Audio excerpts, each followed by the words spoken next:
Most of the time, we move through life without noticing the invisible architecture holding our thoughts together.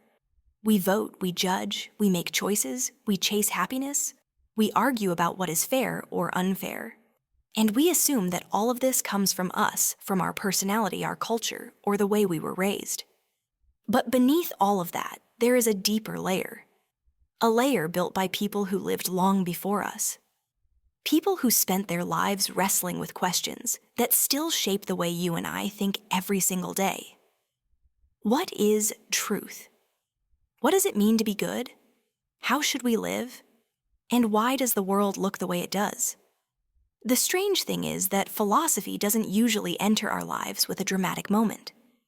It's more like a quiet echo that shows up when we're stuck confused or searching for direction. It's the whisper behind your thoughts when you wonder whether you're living the life you truly want or just the one expected of you. In the next few minutes, we're going to walk through the ideas of some of the most influential thinkers in history. Not to memorize dates or theories or technical jargon, but to understand the mindsets that moved civilizations. To see how these ideas flow into our world today, in our schools, our governments, our sciences, our morality, and even our relationships. This isn't a lecture, it's a guided walk across thousands of years of human thought. And by the time we reach the end, you might start noticing that the world around you looks slightly different. Not because it changed, but because you'll be seeing it with a clearer lens. Let's begin. If you look around your daily life, you might not realize this, but almost everything you believe, every rule you follow, and even the way you think, is borrowed. Not from your parents, not from school, but from people who lived hundreds or even thousands of years ago.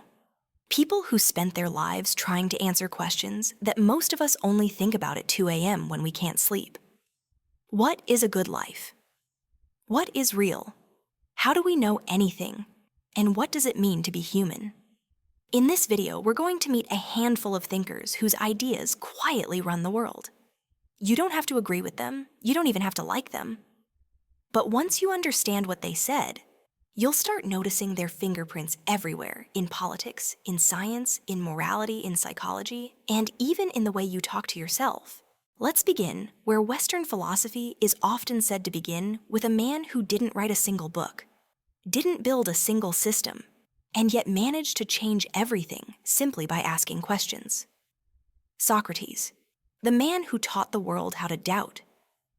Socrates believed that wisdom begins with a very simple realization: you don't know as much as you think you do. Most people, he said, live on autopilot. They repeat opinions they've heard, defend ideas they inherited, and rarely pause to ask, is this actually true? So he invented a method not of teaching, but of unteaching.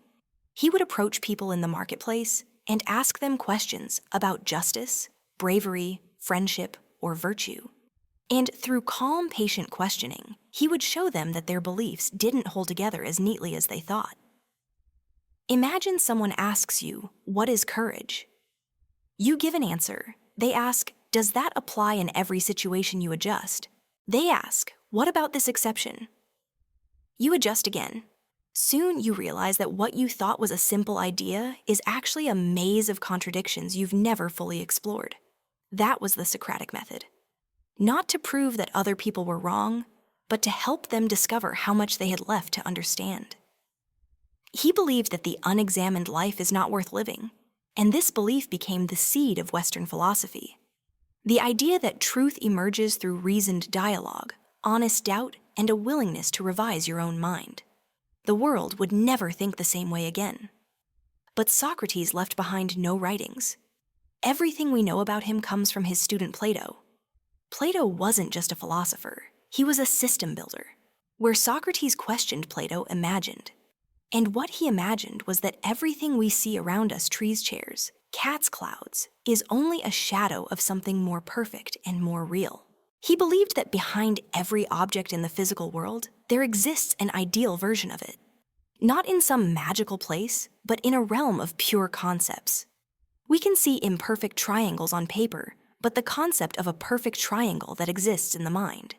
We see flawed governments, flawed people, flawed societies.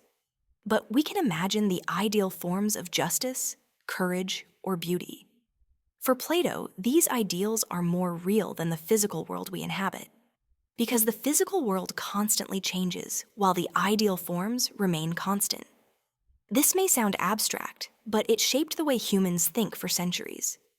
Plato pushed the idea that knowledge comes not from senses which deceive us, but from reason, which allows us to access these perfect forms. He built the academy, one of the first institutions dedicated to learning, and he wrote dialogues where Socrates debates ideas that still animate political philosophy today, like what makes a just city, or who should rule, or whether knowledge can be taught. Plato shaped our ideas of truth, morality, and education. But then came a student who challenged almost everything Plato believed: Aristotle. If Plato was the dreamer, Aristotle was the scientist. Where Plato said the world of senses can't be trusted, Aristotle said it's the only place to begin. He believed that to understand anything, plants, animals, societies, stars, you need to observe it carefully, classify it, test your assumptions and reason from particular examples to general principles. Aristotle founded logic. He wrote the first biology text. He created systems for ethics, politics, physics, and art. He asked questions that sound simple but shaped entire fields. What makes a good life? What is virtue? What causes things to change?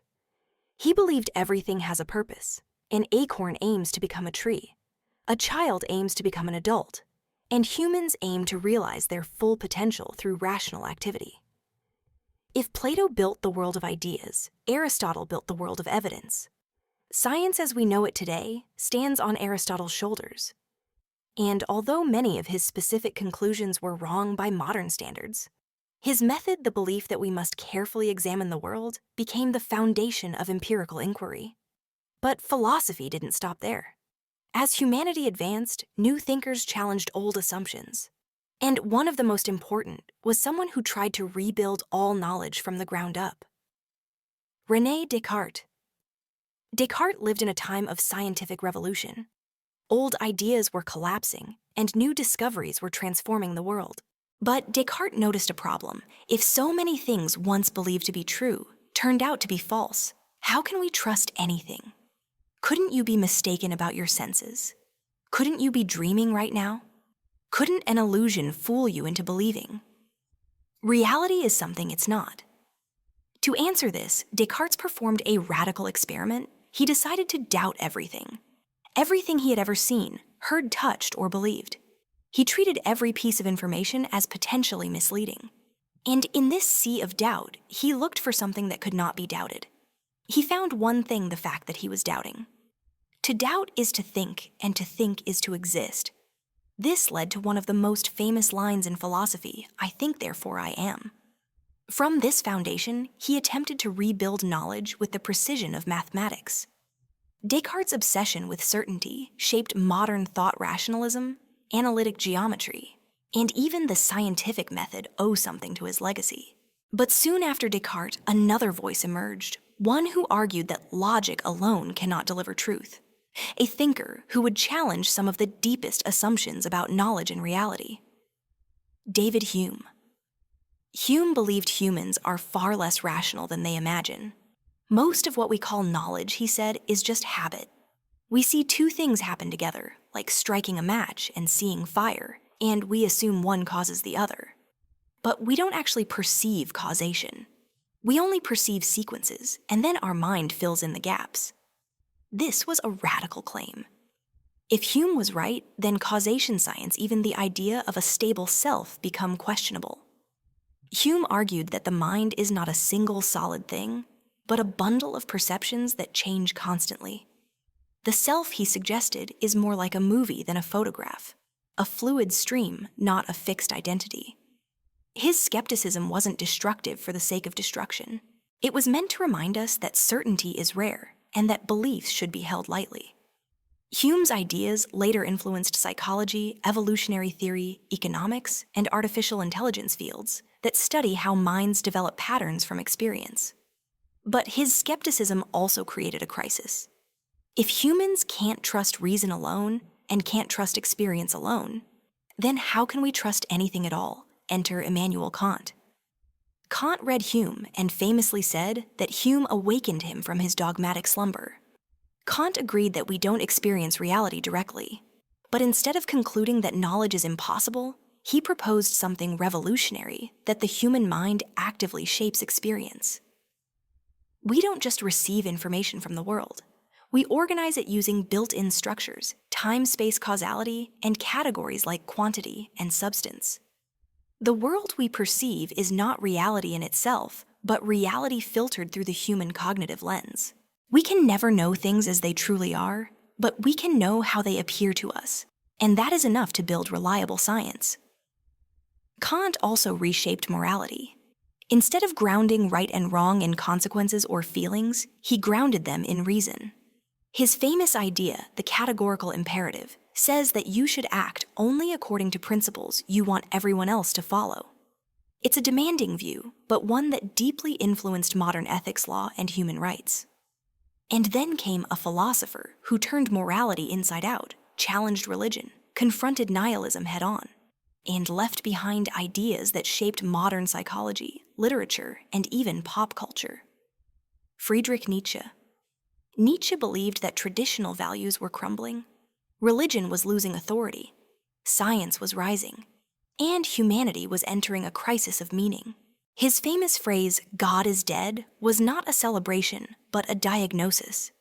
The old sources of meaning no longer held power, and nothing had yet replaced them. If nobody is giving life meaning anymore, Nietzsche argued, then meaning must come from within. Humans must rise above herd thinking, reject blind obedience, and create their own values. This is where his concept of the Übermensch, or overman, comes in, not a superior race, but a superior mindset, someone who takes full responsibility for shaping their life's purpose. Nietzsche believed that humans grow through struggle. He said one must still have chaos in oneself to give birth to a dancing star. He viewed suffering not as something to avoid, but as something that can forge strength, clarity, and individuality. Nietzsche's work influenced existentialism psychology art and modern thinking about self-creation. And whether we know it or not, the idea that you must find your own meaning is directly descended from his philosophy. These thinkers, Socrates, Plato, Aristotle, Descartes, Hume, Kant, Nietzsche, do not agree with one another. In fact, many of them contradict one another completely. And that's the point. Philosophy is not about memorizing answers. It's about learning to recognize the assumptions that guide your life. It's about discovering that the way you think today was shaped by people who lived centuries ago, and that you are part of a conversation that started long before you were born. Socrates taught us to question. Plato taught us to imagine. Aristotle taught us to observe. Descartes taught us to doubt. Hume taught us to be humble about what we think we know. Kant taught us that the mind actively constructs reality. Nietzsche taught us that meaning must sometimes be created, not discovered. Their ideas sit quietly behind modern science, law, politics, psychology, ethics, and everyday thoughts we barely notice. Whether you believe in free will, whether you think truth exists, whether you trust your senses, whether you think people are naturally good or naturally selfish, these are not just opinions. They are philosophical inheritances. And here's the interesting thing. You don't have to be a philosopher to think philosophically. Every time you ask why something is the way it is, or how you should live, or what matters most in your short lifetime, you're doing exactly what these thinkers did. The conversation continues, and you are part of it. So next time you catch yourself wondering about the world, or about yourself, remember that you're walking a path carved by centuries of thought. A path built by people who looked at reality and asked, is this really all there is? And the beauty of philosophy is that you don't need to accept any single answer.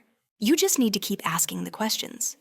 Because in the end, the most influential philosopher in your life might not be Socrates or Plato or Aristotle.